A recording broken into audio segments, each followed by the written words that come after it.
E também porque a ordem é importante, né? É importante ter ordem nas coisas. Imaginou se cada um quer falar uma coisa, que eu vou seguir até a página 12, o outro fala assim, não, mas na minha opinião o que é importante está na página 32, né? É importante que alguém coloque ordem, né, no caos.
Eu gostaria de comentar que essa pergunta que a Estelinha fez dá a sensação para a gente, que é de fora, que não conhece a doutrina ainda, que realmente tem coisas impostas, né? Porque a gente viveu num sistema a vida toda e então para nós parece radical uma ou outra coisa parece uma coisa radical, mas é só porque a gente não está habituado, a gente, né, tem hábitos que a gente aprende por conta da sociedade onde a gente vive, em que a gente está inserido, que vai desde a família até os vizinhos, o trabalho e tudo mais. Mas o que eu acho interessante é que nos Vedas, eles argumentam por que, na opinião deles, não se deve fazer isso ou aquilo. E aí a decisão é do devoto, é isso? Isso, você fechou certinho. A ideia é que eu não estava pensando em como falar isso, você já fechou certinho. Não existe dogmas, faça isso porque isso deve ser feito, não. Isso, tudo é explicado por quê e é interessante, é estimulado o questionamento. O questionamento não é tolido. Não pergunte, você perguntar, isso é coisa do demônio, perguntar é coisa de Maia, não. Perguntar é bem-vindo. Não perguntar que você está em Maia, na ilusão. Não se deve ter uma fé cega. Tudo deve ser questionado. Agora, o questionamento de forma respeitosa. Tudo tem um porquê. Se você escolhe. A instrução é dada. Mas por que não vou comer carne? Por que não vou comer carne? Porque devo seguir a compaixão e a misericórdia para com todas as entidades vivas. Ou seja, não adianta eu não comer carne, sair na rua e chutar um cachorro. Agora, uma pergunta bem séria que eu quero perguntar. Os devas, vocês respeitam as outras religiões? Porque eu não escondi de ninguém, eu não sou adepta dessa religião, mas eu tenho o maior respeito por vocês e o maior interesse em conhecimento como filosofia. Eu não debruçarei nunca e negarei a minha religião, mas eu acho a coisa mais sensacional do mundo, aliás, sempre foi assim, eu conhecer, e até mesmo que eu estou fazendo com vocês, a oração e conhecimento. Eu fico apaixonada. Ontem mesmo a televisão mostrou uma cena que eu falei, por que a humanidade não pensa igual? Eu não sei se vocês viram, passou em Fantástico, em jornais todos, o Papa lá no Iraque, o Iraque foi a Mesopotâmia, uma das primeiros mundos que existiram, ele ali, reunidos com Ayatollah, líderes de outras religiões muçulmanas, e pedindo a união de todo mundo.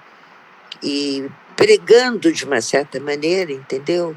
Não ditando regras, mas pedindo que nós estivéssemos juntos em nome do amor, em nome do crescimento, em nome da paz, a união. O que vocês acham disso? Eu, por ter essa opinião, vocês incriminam quem não tem? Porque, por exemplo, eu já tive momentos em que eu rezei com evangélicos. Eu tive uma grande amiga evangélica e eu reconheço, eu aprendi muito da Bíblia com ela. E eu acho que isso foi uma riqueza muito grande para a minha vida. O que vocês acham disso? Existe julgamento? Não, Estelinha, não Oi, tem. amor.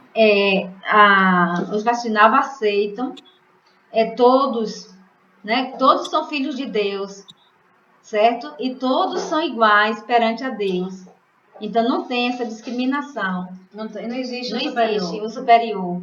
Não existe, todas elas são caminho para que levar a Deus. Então, todas as religiões devem ser respeitadas, porque todas elas levam o ser humano, levam a pessoa para o caminho da espiritualidade, da evolução da alma. Então, é isso que eu falei no início, né? Que Prabhupada falava. Eu não quero que você se converta à minha religião. Eu quero que você siga com amor a sua religião. Eu vou só ler um pedacinho aqui, só para completar o que Anali ajudou a falar, né? As leis são necessárias sim. Vamos terminar de ler lá. Vamos terminar, deixa eu só ler um pedacinho aqui primeiro. Então, eu vou ler 2 versos antes e um depois do verso que eu li, para ficar mais esclarecido, né? Krishna fala assim, Krishna está falando para Arjuna. Porque você é meu amigo muito querido, então ele não está falando essas instruções para todo mundo. Ele está falando as instruções somente, no verso 64 do capítulo 18. Porque você é meu amigo muito querido, eu estou lhe falando a minha instrução suprema. O mais confidencial de todos os conhecimentos. Ou seja, esse conhecimento é o mais confidencial. Não é para ser falado para todo mundo. Ouça enquanto eu falo isto, pois é para o seu benefício. Aí no verso 65. Pense sempre em mim, torne-se meu devoto, adore-me e ofereça-me homenagens. Agindo assim, você virá a mim impreterivelmente. Eu te prometo isso porque você é meu amigo muito querido. Ou seja, porque nós nos tornamos amigos de Deus. Não é temer a Deus, ter medo de Deus, e sim ter amizade com Ele. Aí depois ele fala, abandone todas as variedades de religião e simplesmente renda-se a mim, e eu libertarei de todas as reações pecaminosas. Não temas. No verso 67. Este conhecimento, esse aqui que é importante, é o ponto que eu quero chegar. Este conhecimento confidencial jamais pode ser explicado àqueles que não são austeros, que não são devotados e nem se ocupam em serviço devocional, tampouco a alguém que tenha inveja de mim. Para aquele que explica aos devotos este segredo supremo, o serviço devocional puro está garantido e no final ele voltará a mim. Ou seja, você só pode passar essa informação, você só deve seguir essa informação, que é esse conhecimento confidencial, para aqueles que são austeros, que são devotos e que se ocupam em serviço devocional e que não tem inveja de Deus. Aquele que não inveja Deus, aquele que é devoto puro, que se ocupa em serviço devocional e que, são pessoas austeras e devotadas. Porque se você passar esse conhecimento para quem não é austero, o que é austeridade? Austeridade é você renunciar a algo em prol de outra coisa superior. Eu vou renunciar o meu sabor o meu gosto de comer a carne em prol de algo superior, que é a misericórdia para com as entidades vivas. Eu vou renunciar o meu gosto por álcool, por manter um equilíbrio energético superior. Eu vou renunciar o meu desejo de jogar, de ficar rico facilmente com o jogo, por algo superior, que é manter a veracidade, manter o equilíbrio também energético da veracidade. Eu vou renunciar, sair por aí fazendo sexo com todo mundo, por algo superior, que é a austeridade, que é a limpeza, a pureza interna e externa, que é também um equilíbrio energético. Ou seja, eu vou renunciar a algo que seria, para mim, um desfrute egoísta para mim, por manter algo, uma energia superior para com toda entidade viva. Porque tudo que eu faço influencia todo o meio. Então, a austeridade é isso. Eu vou renunciar a algo para mim, em prol de algo superior, que não seria algo para todo mundo. Então, somente essas pessoas que são austeras, que são devotas, que vão compreender que não precisa seguir uma instituição, que não precisa seguir regra e regulação somente por ser regra e regulação. Vai seguir porque quer, porque deseja. Porque eu compreendi que isso é melhor. Então, por isso que essa é a última instrução, né? Somente as pessoas que possuem maturidade espiritual que vão compreender. Diga. Eu observo, né, que, por exemplo, o catolicismo, que ele é personalista, porque a gente tem Jesus, né, como mestre espiritual, e tem o Deus também, que Deus é o Pai, né, o Pai eterno de todos. E aí eu observo que as pessoas do catolicismo e do espiritismo têm uma compreensão melhor em relação ao Bhagavad Gita. Os católicos né? espíritas, sim. O restante, não. Agora eu falo assim, né? Deus fez o homem à sua imagem e semelhança. Isso é personalismo. A imagem de Deus. Você fala a imagem de Deus, Deus tem uma imagem. Deus tem uma forma. É a interpretação, né? Vamos lá. Eu vou terminar de ler o significado de Prabhupada e depois a gente termina de conversar. Porque já começando a bater o sono, entendeu? Aí tem meu horáriozinho de dormir. Vou continuar aqui. Eu vou só ler o iníciozinho para a gente não se perder. Qualquer um que fique firme, é o verso 15 do capítulo 2. Qualquer um que fique firme em sua determinação de chegar à fase da compreensão espiritual avançada e consiga ter a mesma tolerância nas investidas da aflição e da felicidade, na certa, é qualificado para a liberação. Na instituição Varnashram, a quarta fase de vida, que é a ordem renunciada, sannyasa, é uma situação delicada, mas alguém que leva a sério, torna a vida perfeita, com certeza adotará a ordem de vida sannyasa, apesar de todas as dificuldades. De um modo geral, as dificuldades são decorrentes do fato de se ter de romper as relações familiares, de abandonar a ligação com esposa e filhos. Isso para quem quer ser um sannyasa, né? Quem a ordem de vida é renunciada. Mas, se alguém for capaz de tolerar estas dificuldades, seguramente seu caminho para a realização espiritual estará completo. Da mesma forma, no desempenho de seus deveres como Kshatriya, Arjuna é aconselhado a perseverar, mesmo que lhe seja difícil lutar com membros de sua família ou com pessoas igualmente amadas. O Sr. Chaitanya aceitou sannyasa com 24 anos de idade. Se seus dependentes, uma esposa jovem e uma mãe idosa, não dispunham de ninguém mais que cuidasse delas. No entanto, em prol de uma causa superior, ele tomou sannyasa e foi firme no desempenho dos deveres mais elevados. Este é o modo de libertar-se do cativeiro material. Eu me engasguei com a folha. E tem-se notícia de quem passou a cuidar da família desse rapaz? Uhum. Tem. Foram os discípulos dele. E, na verdade... Do rapaz ou do... Chaitanya Mahaprabhu? Quem cuidou delas foram os discípulos dele. Como cuidado mesmo. Do Sr. Chaitanya. Sr. Chaitanya. Quem cuidou da família Tá, dele, eu imaginei. Foram os discípulos que cuidaram. Eu imaginei isso. E tem outra coisa interessante. Foi Chaitanya e Nityananda. Os dois tomaram os sannyasas, os dois se afastaram. E a filosofia, esse movimento só chegou até aqui graças a essas são 3 mulheres. A mãe de Chaitanya Mahaprabhu, a esposa de Chaitanya Mahaprabhu e a esposa de Nityananda, Janavi Devi. A esposa de Janavi Devi foi a primeira mestre espiritual. Foi ela que a filosofia teria se perdido com a morte deles, né? A filosofia teria se perdido, porque os discípulos ficaram perdidos, atônitos. Não fizeram mais nada, quiseram se jogar no Ganges, quiseram sumir no mundo, quiseram subir nos Himalaias e se ficarem meditando. A esposa, Janavi Devi, que é a esposa de Nityananda, que reuniu todo mundo, que passou as instruções, foi ela. A filosofia só chegou até aqui por conta dela. Porque os indianos, eles não queriam vir para o Ocidente. Prabhupada foi orientado a não vir para o Ocidente. Porque o Ocidente tem comedores de vaca. Preconceito. Então, não é a filosofia... Os indianos que criaram esse preconceito. Chaitanya Mahaprabhu, Nityananda e os seguidores dele que começaram a quebrar isso. Diga. Fala, você queria falar, Mali? Ele fez exatamente o contrário do que a gente estudou hoje, né? Ok. Porque aqui está dizendo, né, que a gente deve apresentar uma tolerância tanto para as adversidades, a mesma tolerância tanto para as adversidades quanto para as alegrias, né?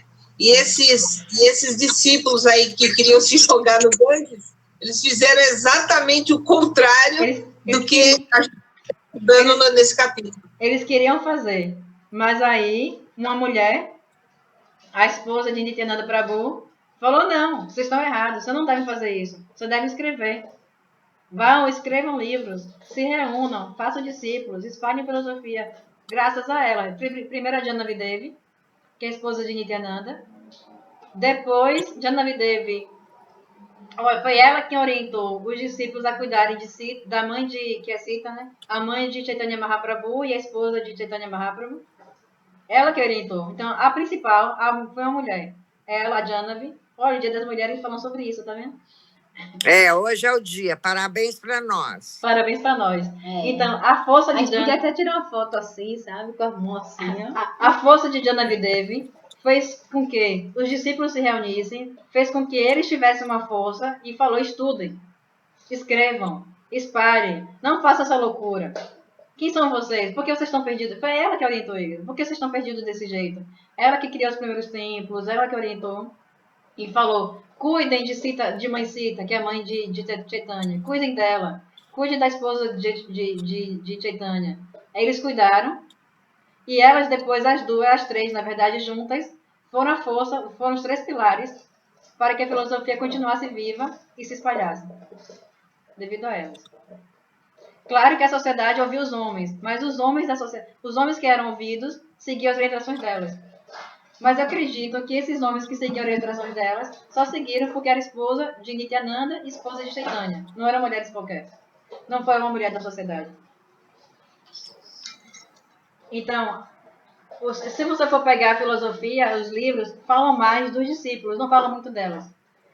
Você só vai ouvir falar delas nos livros que falam da vida de Nityananda e nos livros que falam da vida de Chaitanya. Aí falam delas.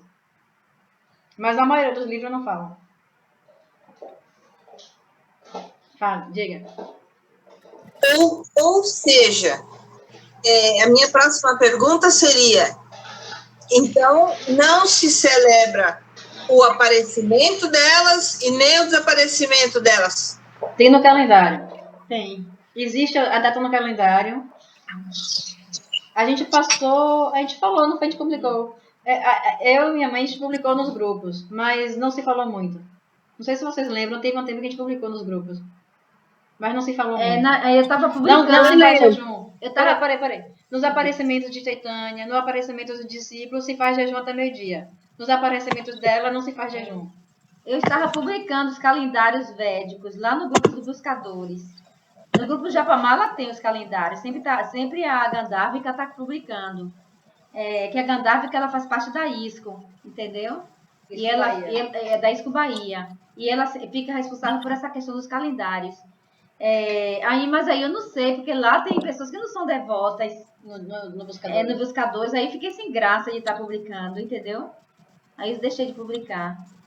Às vezes eu tenho vontade de publicar algumas coisas. Eu até falei, tu fez uma postagem de irada no Japamala, mas Tem não uma coisa legal legal para publicar hoje de Caruma, com uma foto linda. Eu disse, Caruma, publica lá. Mas aí eu publiquei o Ecadace e eu fico podando também, entendeu? Em homenagem E às mulheres. Caruma publicou lá no Japamala, olha lá que lindo. Em homenagem às mulheres, a Gurudeva fez essa listagem das qualidades de Radharani.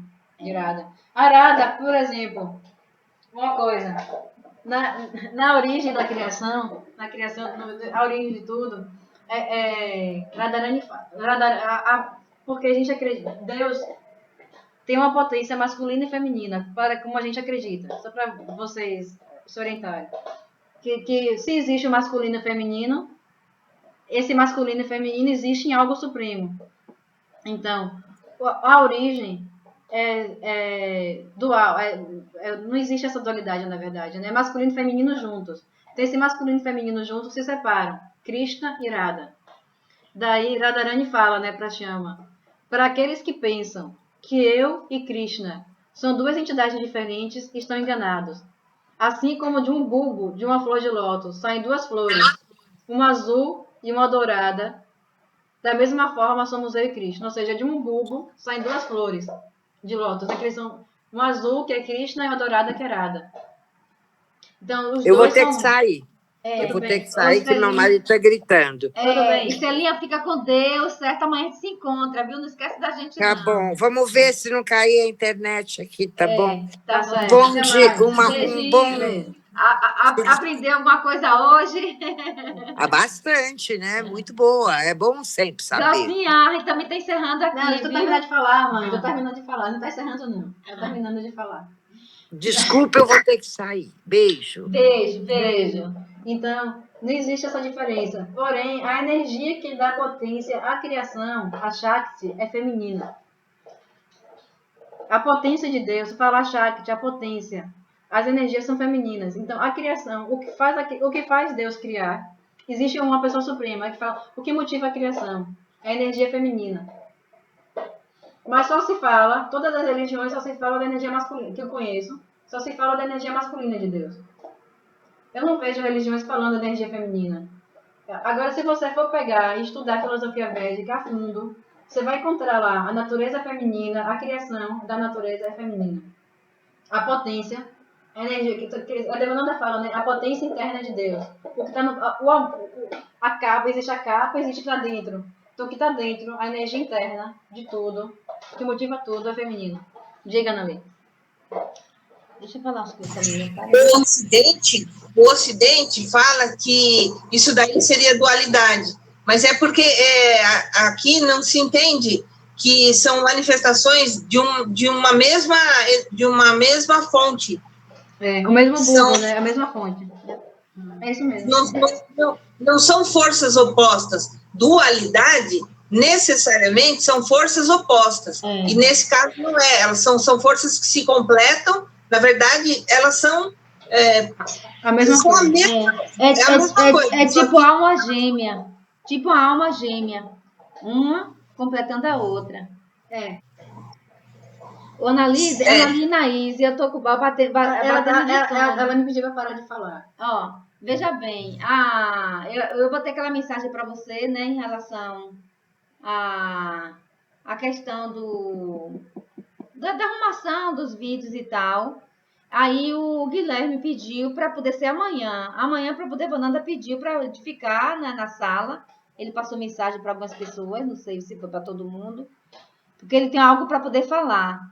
Aí eu não sei se a Anaíse mesmo vai poder amanhã. Vai, Anaíse?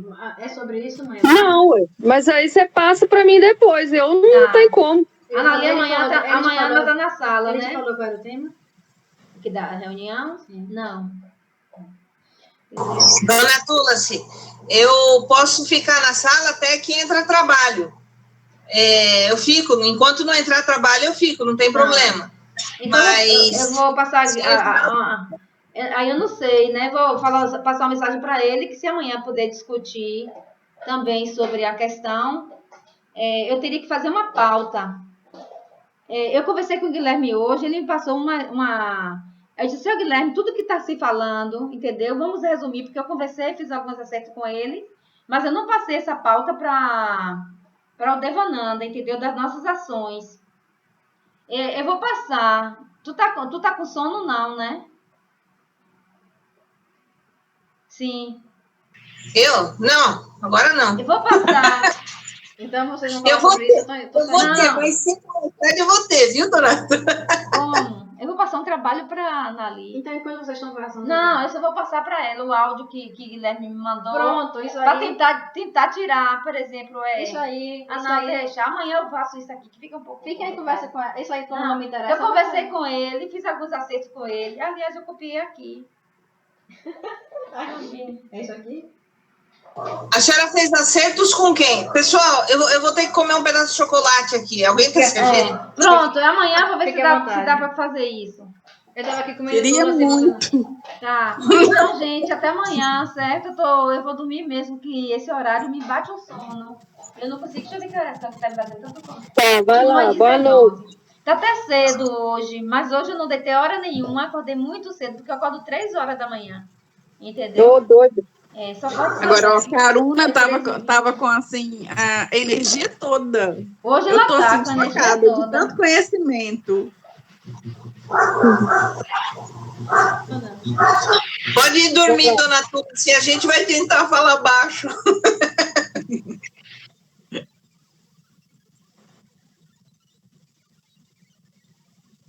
Sacanagem, né? Olha isso. Que maldade. Eu não, eu não jantei e eu tenho lance de cair o açúcar, sabe? Boa troca, muito boa troca. Não deu tempo, não deu tempo. Olha lá. É, menina.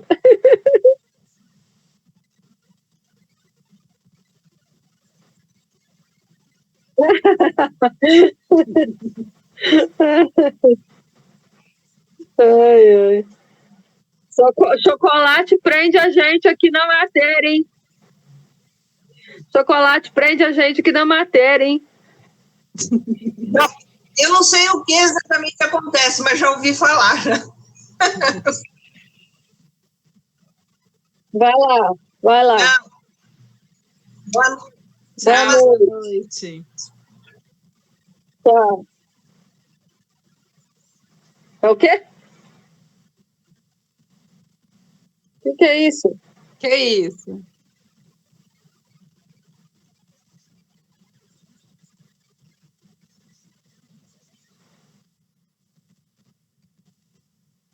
Eu sei. Uhum.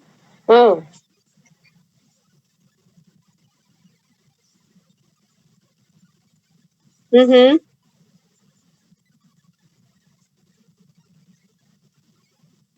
Uhum. Olha que gosto.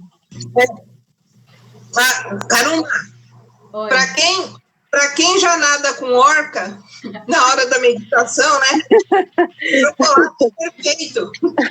Agora, assim, não é em relação aos 4 princípios. Não quebra princípio.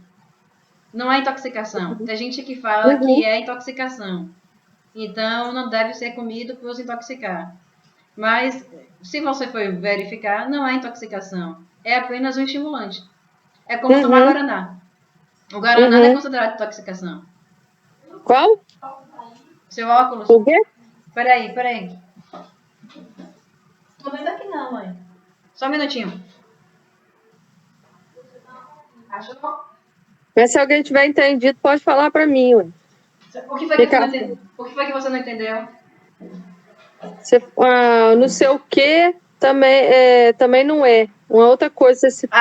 Guaraná. Guaraná, tá. O Guaraná tá bem estimulante. Tem gente que toma Rebite. Guaraná em pó. Guaraná em pó é energético. Aí chega uma pessoa dizendo, não vou comer chocolate porque chocolate é estimulante, não sei o que, quebra princípio. Aí vai e toma um Rebite, vai e toma um Monster. Qual é a diferença? Uhum. Nenhuma diferença. É. Uhum. Tá ali. O Guaraná é intoxicante? Não, não é. Só energético. É energético. E o problema da teobemina, que também ele é um energético, ele é um estimulante a velocidade da sinapse fica diferente. Então, como não quebra princípio, não é intoxicação, você escolhe. Você vai, como tudo, mesmo se fosse intoxicação, você escolhe. Então, eu escolho continuar comendo meu chocolate. Mesma coisa o café, né? Meu café, eu tomo café também. Eu queria Eu muito. parei. Eu não tomo, eu não gosto. Deixa eu contar um negócio para vocês aqui para eu ir dormir. Diga lá. Minha filha, há uns 10 anos atrás, ela viu um filmezinho, eu não sei qual que é o nome não, porque eu nunca quis ver, que matava as vacas. E aí ficava assim, ela com medo, a vaca tremendo, aquela coisa toda energia. Daí ela parou de comer carne. Olha. 10 anos, então não teve nada a ver com religião, teve a ver com a consciência dela com aquele filme. E aí a minha outra filha, então assim, ela foi assim, parou de comer carne vermelha, e ela foi querendo que isso fosse leve para ela. Depois ela parou de comer frango, depois ela parou de comer peixe, entendeu? Então foi uma coisa bem leve e dela. Então, às vezes, eu acho que é o lance da consciência e da maturidade mesmo espiritual. É entendeu? maturidade. É maturidade. Porque Ô, eu e o Glaucia, pai eu parei não assim paramos também. de comer. Eu parei nós não assim paramos de também. comer. Aí ela influenciou a irmã mais velha, e daí tem uns 5 anos que a outra irmã também parou de comer e a prima também parou de comer. Aí eu e o Urso não paramos de comer. Aí veio minha doença, eu tive que parar de comer. Então tá tudo certo. Puxa. Eu parei assim também. Comecei a ver um documentário chamado Terráqueos. São dois, tem terráqueos e tem a carne fraca. Esses dois A são carne é pesados. fraca, Só que o Terráqueos, eu não mais consegui pesado. ver, eu vi 15 minutos, parei de ver. A Eu carne não é nem fraca. tentei ver o outro. A carne é Eu fraca, chorei é mais 3 leve. dias sem parar. A carne é fraca, é mais leve, eu consegui ver tudo. Terráqueos eu não Não consegui. credo. Terráqueos não tem jeito, eu não consegui. Não consegui também. Eu chorei 3 dias sem parar. Nossa, eu nem quis ver. Nem Não, Agora, você vê, Glaucia, você para. Glaucia, deixa eu te Você falar não uma come coisa. mais, não. Deixa eu te falar, Glaucia. Eu não vou assistir. Ô, Glaucia, Eu não assisti. ou vai pelo amor ou vai pela dor. No seu caso foi pela dor, né? Pela dor. Então, Eu não assisti esses filmes, não tenho coragem de assistir. Acho que eu vou ficar muito mal. E eu tenho que confessar, seria hipocrisia da minha parte se eu dissesse que parei por conta dos animais. Foi uma decisão que eu tomei pessoal, foi uma experiência que eu queria ter e eu escolhi carne. Mas isso faz uns 2 anos, e só quando eu conheci vocês, que eu entrei para o grupo do Buscadores do Infinito, aí que surgiu uma missão para mim, e o Devananda falou assim, olha, se você pensa em parar de comer carne, porque eu contei no processo do mapa, comentei essas coisas com ele falou, agora é o momento, para assumir isso, você vai ter que parar de comer carne. Mas eu parei porque eu queria experimentar